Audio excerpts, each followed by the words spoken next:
ગુજરાતીઓને ગુજરાત ગૌરવ રત્ન પુરસ્કારથી સન્માનિત કરાયા। અમદાવાદમાં 24 પ્રતિષ્ઠિત ગુજરાતીઓને પોતાના વિવિધ ક્ષેત્રોમાં મહત્વપૂર્ણ યોગદાન આપવા બદલ રાજ્યના સૌથી પ્રતિષ્ઠિત સન્માનોમાંનો એક ગુજરાત ગૌરવ રત્ન પુરસ્કારથી સન્માનિત કરવામાં આવ્યા હતા। વર્ષ 2024 હોવાથી આ વર્ષે કુલ 24 પ્રતિષ્ઠિત ગુજરાતીઓને સન્માનિત કરાયા। Indian council of social welfare અને નોલેજ પ્લસ ફાઉન્ડેશન દ્વારા આયોજિત ગુજરાત ગૌરવ રત્ન પુરસ્કાર પ્રત્યેક વર્ષે 1 મે ગુજરાત દિવસે ઉત્કૃષ્ટ વ્યક્તિઓની સિદ્ધિઓને ઓળખવા અને સન્માનિત કરવા માટે આપવામાં આવે છે।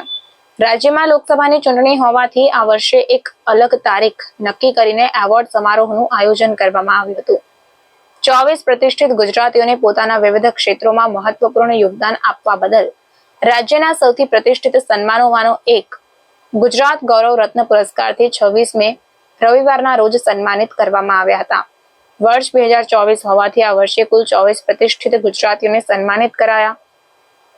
આ સમારોહના અતિથિ વિશેષ તરીકે જાણીતા લેખક, પીઢ પત્રકાર અને ભૂતપૂર્વ કેન્દ્રીય માહિતી કમિશનર ઉદય માહુરકર ઉપસ્થિત રહ્યા હતા, જ્યારે અન્ય ખાસ મહાનુભાવોમાં અમદાવાદના શિવાનંદ આશ્રમના પ્રમુખ અને હિન્દુ ધર્મ આચાર્યના મહાસભાના કન્વીનર અને મહાસચિવ ડોક્ટર પરમાત્માનંદ સરસ્વતીજી, અમદાવાદના મેયર પ્રતિભા જૈન, ગુજરાત હાઈકોર્ટના જસ્ટિસ BN કારિયા, વાડીલાલ ઇન્ડસ્ટ્રીઝના મેનેજિંગ ડાયરેક્ટર રાજેશ ગાંધી અને doctor Shailesh Thakar, global management thinker અને ડોક્ટર શૈલેષ ઠાકર ઉપસ્થિત રહ્યા હતા। આ એવોર્ડ સમારોહમાં મહાનુભાવોમાં પત્રકાર અને કવિ પદ્મશ્રી વિષ્ણુ પંડ્યા, લોક સાહિત્યકાર પદ્મશ્રી જોરાવરસિંહ જાદવ, કવિ માધવ રામાનુજ અને પાર્શ્વ ગાયક તથા ગીતકાર આદિત્ય ગઢવી, અરવિંદ વેગડા અને દેવાંગ ભટ્ટ પણ ઉપસ્થિત રહ્યા હતા। છેલ્લા 7 દાયકાઓથી ICSW સમગ્ર દેશમાં બાળકોને દત્તક લેવા, શિક્ષણ, ડેવલપમેન્ટ અને ગ્રોથ જેવી પ્રવૃત્તિઓમાં યોગદાન આપી રહ્યું છે।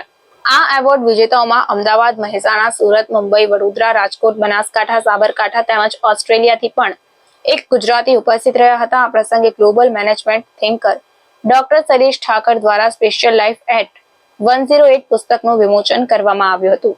આ સંસ્થાએ ભારતની બહાર 42 બાળકોને દત્તક લેવાની સુવિધા પ્રદાન કરી છે। આ કાર્યક્રમની શરૂઆતમાં તાજેતરમાં રાજકોટમાં બનેલી ઘટનાને પગલે 2 મિનિટનું મૌન સૌ કોઈ ઉપસ્થિત મહાનુભાવોએ રાખ્યું હતું। ત્યારબાદ ગુજરાત પર બનેલી 2-3 અદ્ભુત ફિલ્મો પણ દેખાડવામાં આવી હતી।